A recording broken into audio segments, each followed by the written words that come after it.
परमात्मने नमः। ओम सद्गुरुदेव भगवान की जय।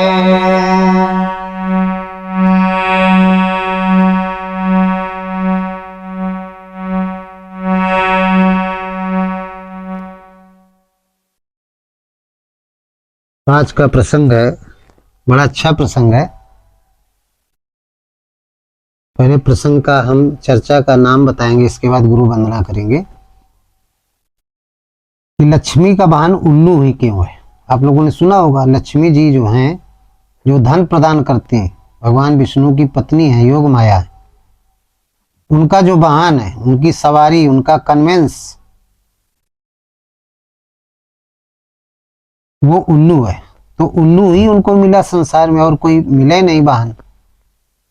भगवान का तो वाहन विष्णु का गरुड़ है, शिव का वाहन बैल है, कार्तिकेय का वाहन मोर है, गणेश जी का वाहन चूहा है, और लक्ष्मी जी ने वाहन क्या लिया? उल्लू। ये ऐसा शब्द है जिसको सुन करके लोग नफरत करते हैं। तो आज हम इसी के बारे में बताएंगे। यही चर्चा का विषय, यही सत्संग का विषय है कि लक्ष्मी का वाहन उल्लू क्यों है। इस पर हम बोलेंगे। तो उसके पहले हम गुरु जी की वंदना कर लेते हैं। गुरुर् ब्रह्मा गुरुर्विष्णु गुरुर्देवो महेश्वरा, गुरु साक्षात परम ब्रह्म है, तस्मै श्री गुरुवे नमः। तस्मै श्री गुरुवे नमः। तस्मै श्री गुरुवे नमः। तो ध्यान मूलम गुरुर्मूर्ति, पूजा मूलम गुरुपदम, मंत्र मूलम गुरुर्वाक्यम, विमोक्ष मूलम गुरुकृपा।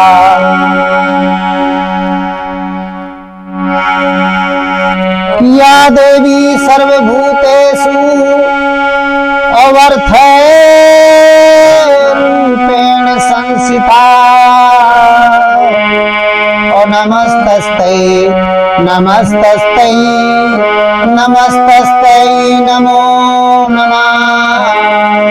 नमस्तस्ते नमस्तस्ते नमस्तस्ते नमो नमः।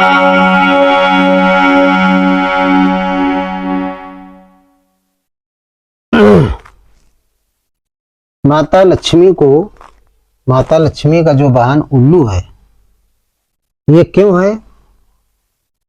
ये आज का प्रसंग है कि लक्ष्मी जी का वाहन उल्लू क्यों है।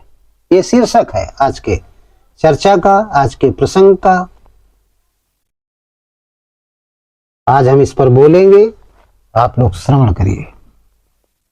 देखिए, इसकी एक कथा है पुराणों में, पद्म पुराण में भी बताया गया है और महाभारत खंड पर्व में भी बताया गया है कि माता लक्ष्मी का जो वाहन है उल्लू ही क्यों है। हंस भी हो सकता था, जैसे सरस्वती जी का हंस है, भगवान विष्णु का गरुड़ है, और कार्तिकेय का मोर है, मयूर, गणेश जी का चूहा है, भगवान शंकर का बैल है। इसी तरीके से माता पार्वती जी का शेर है। लेकिन लक्ष्मी जी का ही वाहन उल्लू क्यों है? ऐसा क्या, ऐसी कौन सी घटना घटी कि इनको उल्लू ही मिला? और उल्लू शब्द क्या होता है? ये शब्द ही खराब होता है। किसी को आप उल्लू कह दो, किसी भी व्यक्ति को जो ज्ञानवान व्यक्ति है, जानवर को उल्लू कह दोगे तो आपकी भाषा नहीं समझ पाएगा। बकरी को उल्लू कह दो, भेड़ को उल्लू कह दो, भैंस को उल्लू कह दो, बैल को उल्लू कह दो, कीड़े मकोड़ों को उल्लू कह दो, तो आपकी भाषा नहीं समझ पाएंगे। लैंग्वेज प्रॉब्लम, नहीं जान पाएंगे। तो जब भाषा आपकी नहीं समझ पाएंगे तो वो नाराज नहीं होंगे। लेकिन मानुष तन गुण ज्ञान निधाना,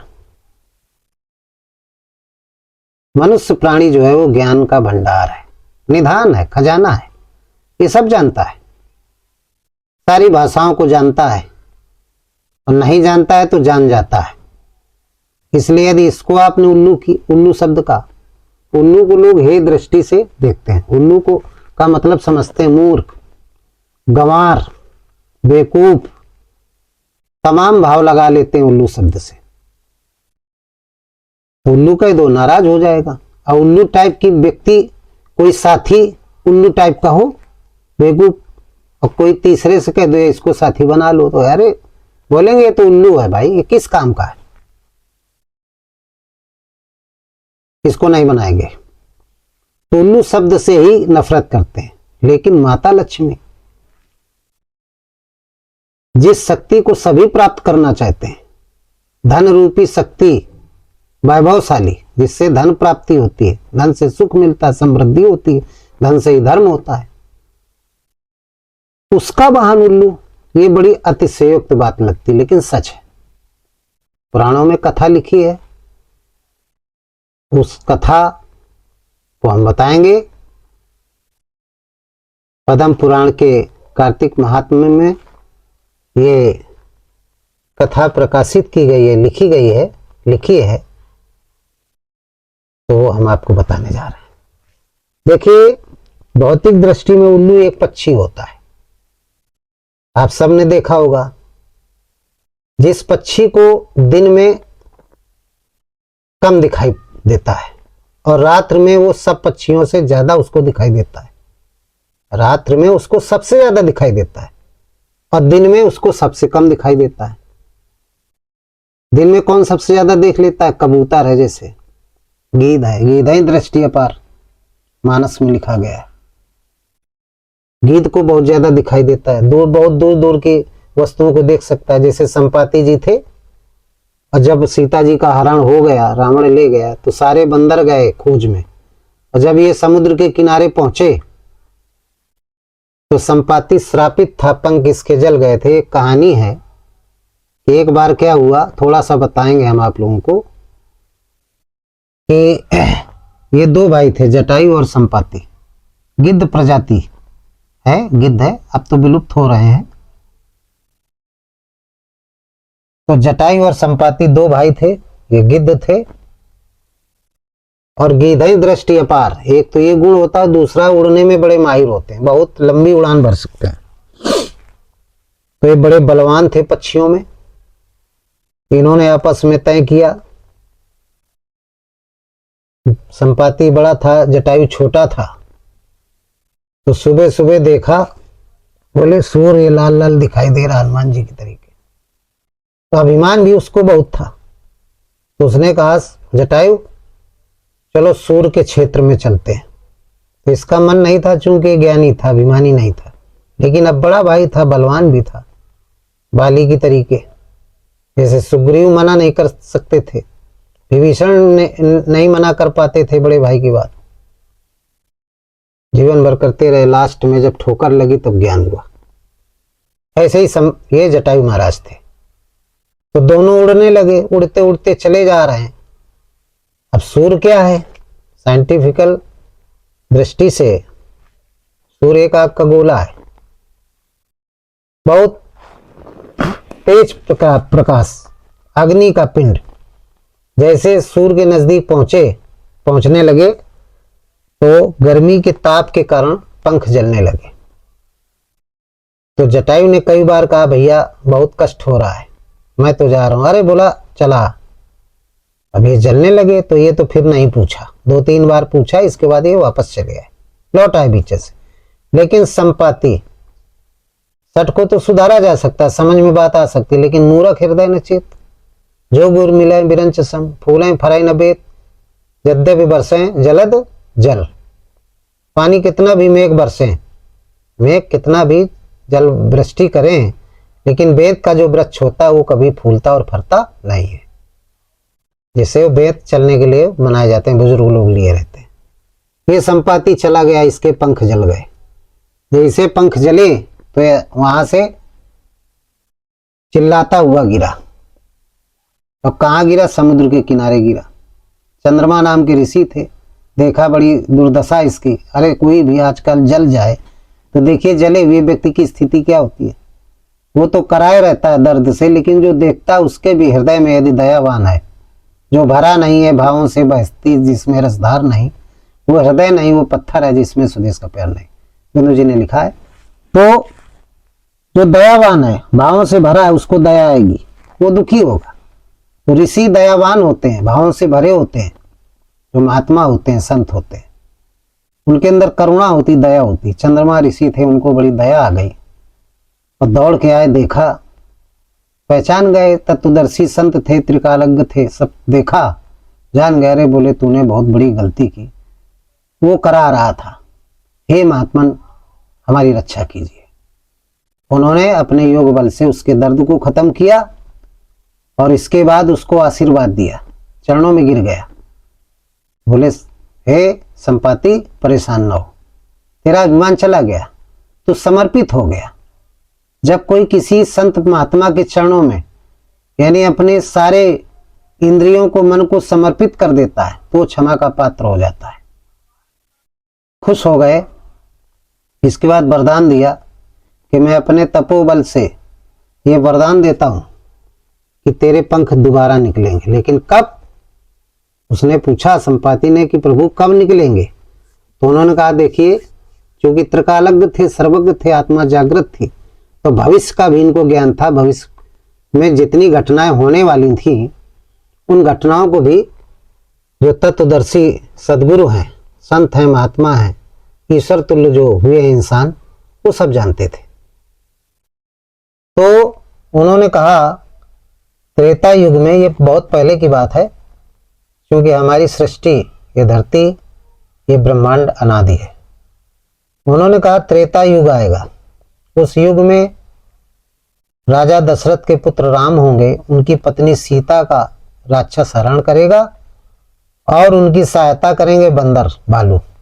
तो खोज में यहां तक जब आएंगे और उनसे तुम्हारी जब मुलाकात होगी, उनकी जब तुम मदद करोगे तो तुम्हारे पंख निकल आएंगे।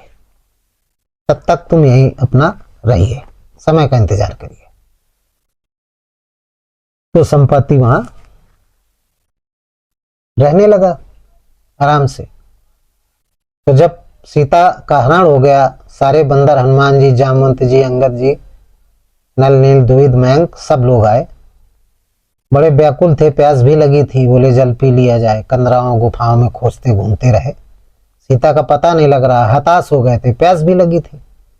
समुद्र के किनारे आए, जल पीने लगे तो बहुत तेज हंसा संपत्ति, क्योंकि उसके पंख जल गए थे तो वो उड़ नहीं सकता था। तो ऐसे जीव जंतुओं को पकड़ पकड़ के खाया करता था, विशाल आकार था उसका। अब काफी दिन से उसको जीव जंतु भी नहीं मिले थे, बड़ा भूखा था। देखा जब इतने सारे बंदरों को तो बहुत हंसा और उसने कहा अरे प्रभु, अब हे परमात्मा, आपने बड़ी कृपा की, मैं तो बहुत भूखा हूं बहुत दिनों से, एक साथ आपने इतना आहार दे दिया। गर्जा। बंदरों ने देखा तो बंदरों ने कहा अरे एक तो हम और दुखी हैं, एक माता जी का पता नहीं लग पाया, लौट के जाएंगे तो सुग्रीव हमको मार डालेंगे, उन्होंने कहा भी था। दूसरी चीज प्यास भी लगी है और तीसरा ये भय दिखा रहा है, ये और मुसीबत आ गई। तो बड़े व्याकुल हुए। लेकिन धैर्यवान जामवंत जी थे, बोले घबराओ नहीं आप लोग। ये नायक थे, अंगद भी थे, नायक थे। उन्होंने कहा घबराइए नहीं। तब देखिए बुद्धिमान, बड़े बड़े बुद्धिमान लोग थे। तो उस समय बुद्धि की बात है, जब कोई संकट आवे तो सबसे बड़ी बुद्धि होती कि जो शत्रु आपके प्रति वार करने वाला हो, आप उसकी बड़ाई करने लगे, उसका विरोध न करें, आप उसकी बड़ाई करने लगे या उससे क्षमा मांग लें, तो उसका क्रोध शांत हो जाएगा। अब क्रोध का कारण होता है इच्छा। जो इच्छा होगी आपके प्रति पाने से, आपसे, आपके शरीर से, वो इच्छा उसकी कम होती जाएगी तो उसका क्रोध कम होता जाएगा, तो समस्या आपकी टलती जाएगी। तो ये लोग वर्णन करने लगे। अरे बोले देखो, एक ये गीत है और एक वो गीत था। चूंकि जटायु महाराज पहले रावण से युद्ध हो चुका था, उनके पंख वो वीरगति को प्राप्त हुए थे, तो ये लोग प्रशंसा करने लगे कि देखो एक वो गीत था जटायु जिसने भगवान के कार्य के लिए, जिस कार्य के लिए हम आप सब आए हुए हैं, प्राण त्याग दिए। और एक ये गीत है कि राम काज करने के लिए हम लोग आए हैं, राम के सेवक हैं, हम ही को खाने के लिए कह रहा। ये अपना चर्चा करने लगे। बुद्धिमान लोग थे, हनुमान जैसे बल बुद्धि निधान, अंगाधर वगैरह सब। तो उसने जैसे सुना कि जटायु का नाम सुना कि वीरगति को प्राप्त हो गया, भगवान के कार्य के लिए प्राण त्याग दिए, उसको बड़ा शौक हुआ, झटका लगा। तब उसने कहा कि अय बंदरों, आप लोग डरिए नहीं, आपने जो अभी ये कथा सुनाई हमारे भाई की, मैं बड़ा दुखी हो गया हूँ, मेरी भूख दूर हो गई, आप कृपा करके, मैं चल नहीं सकता हूँ, आप मेरे पास नजदीक आइए, डरिए नहीं। और वो मेरा भाई था जटायु, आप उसकी सारी कथा बताएं। तो बंदर गए, सभी संत थे, सब गए और इन्होंने पूरा वृत्तांत बताया। तब वो बड़ा पश्चाताप किया, बोला हम देखिए अब वो स्थिति मेरी नहीं रह गई, यदि वो स्थिति होती तो मैं माँ सीता को ले आता, आप लोगों को कोई दिक्कत करने की, कोई परिश्रम करने की जरूरत नहीं थी। तो बंदरों ने पूछा कि वो हैं कहाँ? तब उसने कहा देखो मैं देख सकता हूँ, तुम नहीं देख सकते, गीत ही दृष्टि अपार, गीत की दृष्टि अपार होती है, मैं देख रहा हूँ, देखो। और देखा और बताया कि माता सीता लंका में अशोक वाटिका एक स्थान है, उसमें अशोक वाटिका में एक वृक्ष के नीचे, अशोक के पेड़ के नीचे बैठी हुई है और राक्षसियों का पहरा लगा हुआ, मैं देख सकता हूं, तुम नहीं देख सकते। ये बात बताई। तो गीधई दृष्टि अपार, प्रसंग में आ जाते हैं कि गीध तो दिन में देख लेता है, रात में नहीं, अन्य जितने पक्षी हैं, लेकिन उल्लू दिन में नहीं देख पाता है, रात में देखने में बड़ा महारत होता है, प्रवीण होता है उल्लू। ये रात का होता है राजा, दिन का नहीं होता है। तो माता लक्ष्मी ने अपना उल्लू कैसे बनाया, एक समय की बात है कि सारे देवताओं ने विचार किया कि भाई हम सब देवता हैं, आना जाना पड़ता है, लेकिन वाहन नहीं। अब आना जाना है आकाश मार्ग से, तो एक एक वाहन तो चुना जाए। तो पक्षियों का चुनाव किया, पशुओं का चुनाव किया। तो सब ने अपना अपना वाहन चुना, सबने पहले चुन लिया। किसी ने मोर लिया, किसी ने हंस लिया, किसी ने गरुड़ लिया, किसी ने बैल लिया, सबने, किसी ने शेर लिया, सबने अपना। अब लक्ष्मी जी का नंबर आया, सबने कहा लक्ष्मी जी आप भी। तो सभी पक्षी बैठे हुए थे, आशा लगाए कि हमको चुनेंगे। तो लक्ष्मी जी ने कहा देखो, पक्षी सब आपस में कहने लगे लक्ष्मी जी हमको अपना सारथी बना लो। जितने पक्षी थे, कबूतर, तमाम मोर, जितने पक्षी थे, सब कहने लगे, लड़ने लगे आपस में, बोले हम बनेंगे, वो बोला हम बनेंगे, हम माता लक्ष्मी का वाहन बनूंगा, बोले मैं बनूंगा, मैं सारथी बनूंगा। बड़ा हल्ला मचने लगा, कलरव होने लगा पक्षियों में। माता लक्ष्मी ने कहा सब लोग शांत हो जाओ, आप लोग लड़िए नहीं, बनूंगी तो मैं एक ही मेरा वाहन बनेगा, सब तो नहीं बन पाओगे, तो इसका फैसला मैं करूंगी। तो उन्होंने आश्वासन दिया कि देखिए प्रतिवर्ष कार्तिक के महीने की जो अमावस होती है, उस अमावस को मैं पृथ्वी में जाती हूं और वहां जाऊंगी, और जो पक्षी मुझे मिल जाएगा पहले, वही मेरा वाहन बनेगा। ये बात कह दिया। वो बोले आप लोग लड़ो नहीं, जाओ अपने अपने स्थान पर इंतजार करिए। अब समय बीता, कार्तिक का महीना आया, अमावस आई। अमावस की रात को लक्ष्मी जी गई, रात में प्रवेश किया। तो जैसे लक्ष्मी जी ने पृथ्वी पर रखा पैर, तो सारे पक्षी सो रहे थे, क्योंकि रात्रि का समय था। लेकिन ये उल्लू महाराज, ये तो रात में जगते हैं, इनको दिखाई भी देता है। कोई पक्षी नहीं देख पाया, अंधेरी रात थी, अमावस्या की रात, अंधेरी रात थी, काली रात थी। लेकिन उल्लू महाराज ने देख लिया कि लक्ष्मी जी आ गई, तो एक खट्टे से पहुंच गया और हाथ जोड़ करके खड़ा हो गया, बोला हे माता आपको प्रणाम। सबसे पहले या देवी सर्वभूतेषु अर्थ रूपेण संस्था नमस्तस्तै नमस्तस्तै नमस्तस्तै नमो नमः, प्रणाम किया, स्तुति किया। और इसके बाद बोला कि हे माँ, मैं आपके पास आया हूँ, विनती कर रहा हूँ, आप मुझे अपना वाहन बना लीजिए। सबसे पहले मैं आया हूँ। लेकिन माता लक्ष्मी ने देखा कि और कोई तो नहीं पक्षी है, इधर उधर देखा, सब शांति, कहीं कोई नहीं। तो माता लक्ष्मी ने इसको अपना वाहन बना लिया। तो क्या है कि ये एक पौराणिक कथा है। अब हम थोड़ा सा अध्यात्म में बताएंगे। ये पौराणिक कथाएं हैं जिनको हमारे ऋषियों ने लिखा अपनी कल्पना के अनुसार। सृष्टि अनादि है, हरि अनंत हरि कथा अनंता, पढ़ें सुने गावें शुभ संता विधि संता। लेकिन हम आपको बताएंगे कि लक्ष्मी कौन है और उल्लू कौन है। देखिए, लक्ष्मी योग माया की एक वृत्ति है जो प्रकृति की अधिष्ठात्री देवी है, प्रकृति और ब्रह्मांड का संचालन करती हैं। पार ब्रह्म परमात्मा जो सबके हृदय में निवास करता है, कण कण में निवास करता है, उसकी ये दासी है, उसकी एक परम चेत शक्ति है। और उसी की शक्ति उस योग माया की एक वृत्ति लक्ष्मी है, जो धन की अधिष्ठात्री है, मालकिनी है, उनको लक्ष्मी कहा जाता है। और उल्लू क्या है? उल्लू को आध्यात्मिक दृष्टि में धन समृद्धि और ज्ञान का प्रतीक माना गया है। धन समृद्धि और ज्ञान का प्रतीक माना गया है। धन समृद्धि ज्ञान, ये तीन ही लक्ष्मी जी के तीन का जो मिश्रित रूप है, 3 in 1 रूप।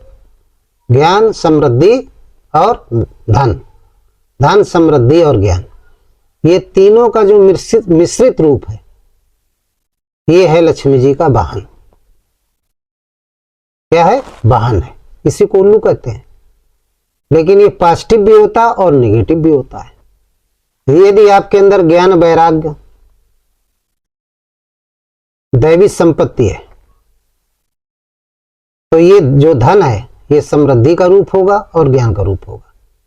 क्योंकि धन से धन भी बढ़ता है, धन से ज्ञान भी बढ़ता है।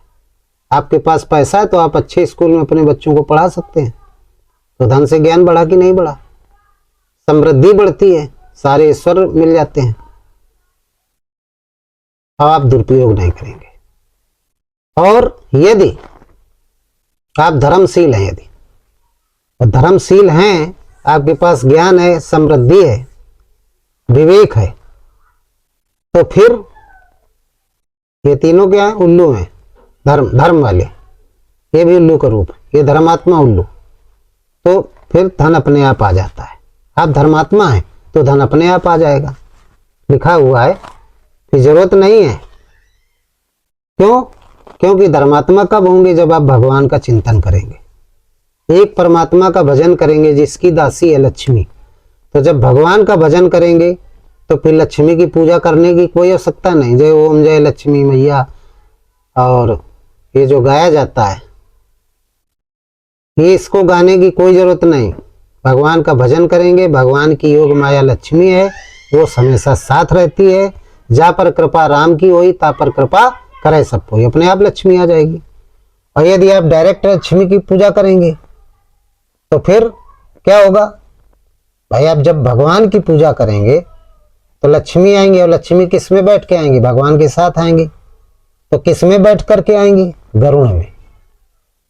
किस में बैठ के आएंगी? गरुड़ में। गरुड़, गरुड़ किसे कहते हैं? अभिमान को नष्ट करने वाला, अहंकार को नष्ट करने वाली वृत्ति को गरुड़ कहते हैं, जो अज्ञान और अभिमान से रहित है, पवित्र है। उसमें जब लक्ष्मी आएगी तो जो धन आएगा वो आपका शाश्वत रहेगा, नष्ट नहीं होगा, बढ़ेगा दिन प्रतिदिन। और यदि भगवान की भक्ति नहीं कर रहे हैं, डायरेक्ट लक्ष्मी की भक्ति कर रहे हैं, तो लक्ष्मी तो आएंगी, लेकिन फिर गरुड़ में बैठ के नहीं आएंगी। किस में बैठ के आएंगी? उल्लू में बैठ के आएंगी। और जब उल्लू में बैठ के आएंगी तो उल्लू किसका प्रतीक है? अंधकार का प्रतीक है। अंधकार में देख पाता है, प्रकाश में वो नहीं देख पाता है। तो जो धन प्राप्त होगा उसमें आपको अहंकार आ जाएगा, मद आ जाएगा। ये मद आ जाएगा।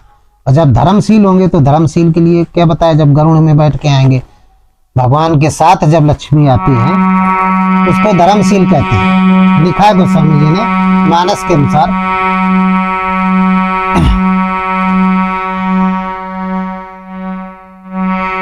कीर्ति में सुख संपत्ति बिनहि बुलाए, और धर्म शील पही जाई सुहाए। कीर्ति में सुख संपत्ति अभी नहीं बुलाए, और धर्म शील पही जाए सुहाए।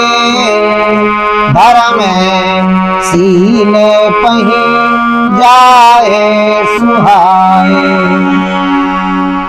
तिम सुख संपत्ति बिना ही बुलाए, धर्मशील पही जाए सुहाए। यदि आप धर्मात्मा है, एक परमात्मा का भजन करते हैं, धर्म अनु दूसर सत्य समाना। सत्य क्या है? परमात्मा। एक परमात्मा का आप भजन कर रहे हैं, आप धर्मशील हैं, तो फिर संपत्ति बिना बुलाए आएगी। भगवान आएंगे, प्रकट होंगे तो योग माया लक्ष्मी उनके साथ रहती हैं, गरुड़ में बैठ करके वो भी आ जाएंगी। और गरुड़ में जब बैठ के आएंगी तो अभिमान आपके अंदर कभी नहीं आएगा। धन पा करके भी आपके अंदर मद नहीं आएगा, आपके अंदर मद नहीं आएगा, अहंकार नहीं आएगा, गुरूर नहीं रहेगा, तो संपत्ति टिकती है। जब गरुड़ में बैठ करके लक्ष्मी जी आती हैं तो वो जो संपत्ति है आपकी सुसंपत्ति होती है, और वो गलत जगह दिशा में खर्च नहीं होती है, और आपकी जो मनोवृत्ति है वो धर्मात्मा रहेगी। आचरण अच्छे करेंगे समाज में, धनी होकर के आप धर्मात्मा बनेंगे और धर्म का आचरण करेंगे। जब वही लक्ष्मी उल्लू में बैठ करके आती है तो फिर क्या होता है, तो जब आप गरुड़ में बैठ के आएंगे तो संपत्ति आएगी अपने आप। कैसे? तीन सुख संपत्ति बिना बुलाए, धर्मशील पे जाय सुहाए। और कैसे आती है? जैसे गोस्वामी जी ने उदाहरण दिया है कि जिमें सरिता और सागर मही जाई, और यद्यपि ताही कामना नाही, यद्यपि ताही कामना नाही।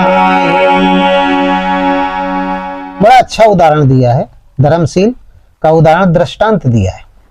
क्या दिया है कि जिम सरिता सागर में जाई। नदियां जो है सागर में जाती हैं, सागर उनको बुलाता नहीं है। यद्यपि ताई कामना नहीं, सागर को कोई कामना नहीं है, कोई इच्छा नहीं कि समुद्र को कोई इच्छा नहीं कि नदियां हम में मिलें, लेकिन बिना बुलाए सारी नदियां सागर में जाती हैं। इसी तरीके से जो धर्मशील व्यक्ति होता है उसको वो मांग नहीं रहा भगवान से धन दौलत, लेकिन बिना बुलाए धन दौलत आती है, क्योंकि भगवान का भजन कर रहा है तो लक्ष्मी जी बिना बुलाए आती हैं।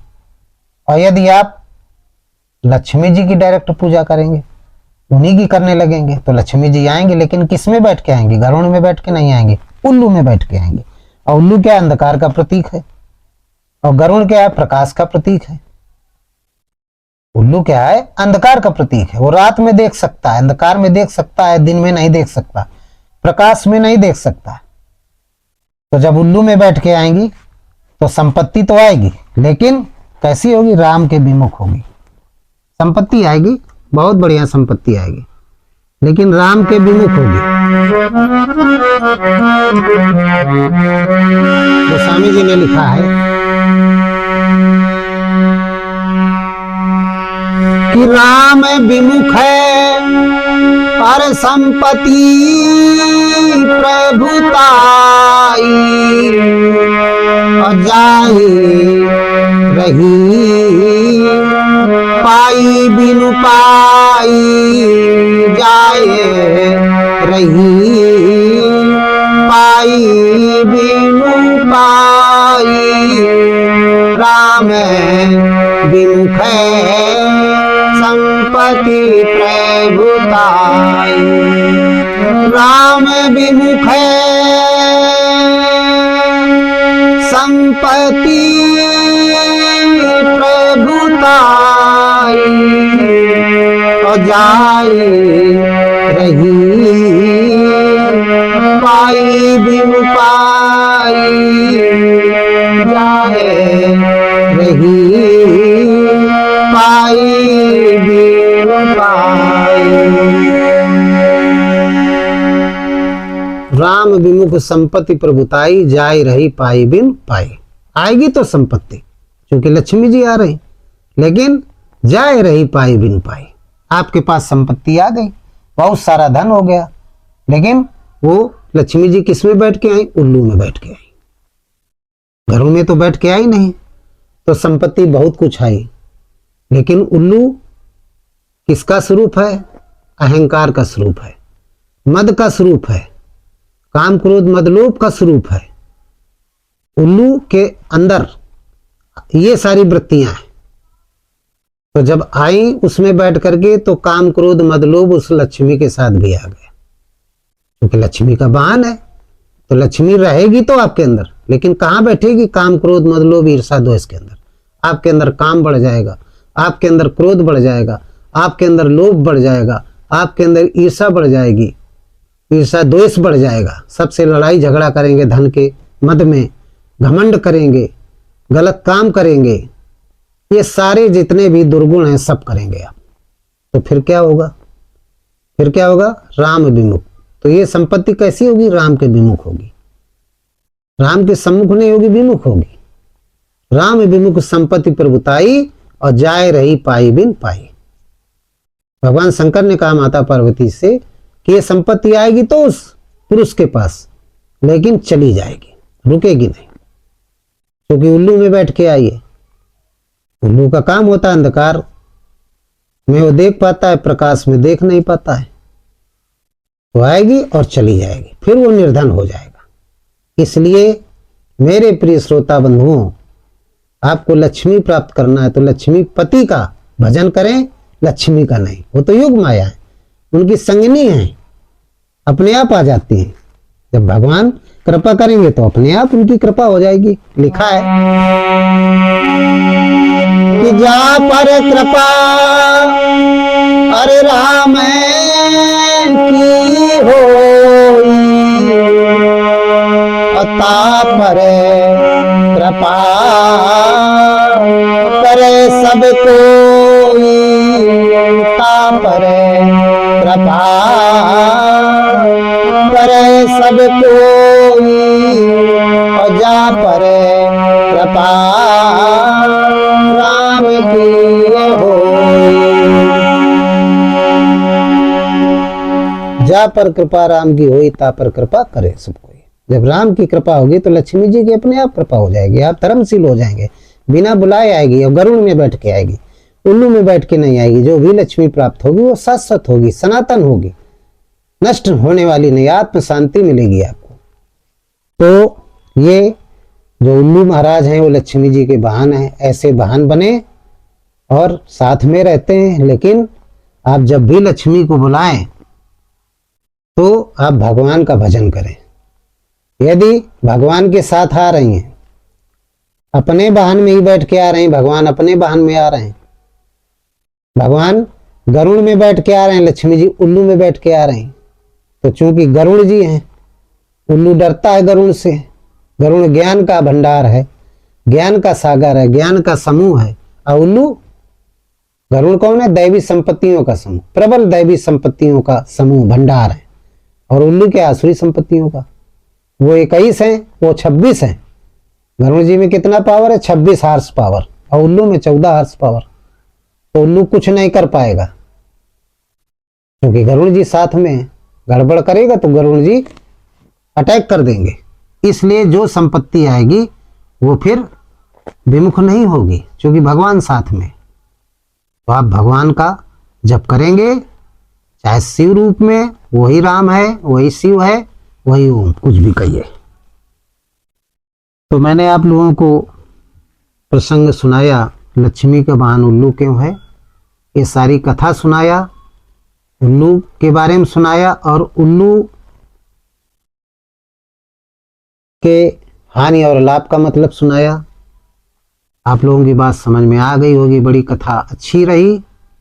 अब मैं अपनी कथा का विराम देता हूँ और भगवत स्मरण नाम। बोलिए सद्गुरुदेव भगवान की जय, माता लक्ष्मी की जय, हृदय स्थित परमात्मा राम की जय, संत समाज की जय, भक्त समाज की जय।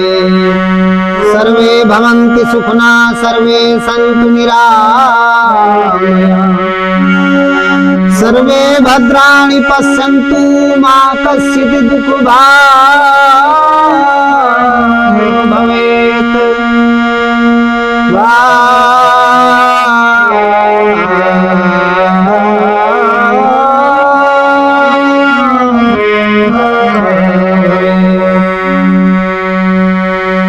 बोलिए सद्गुरुदेव भगवान की जय, परमात्मा राम की जय।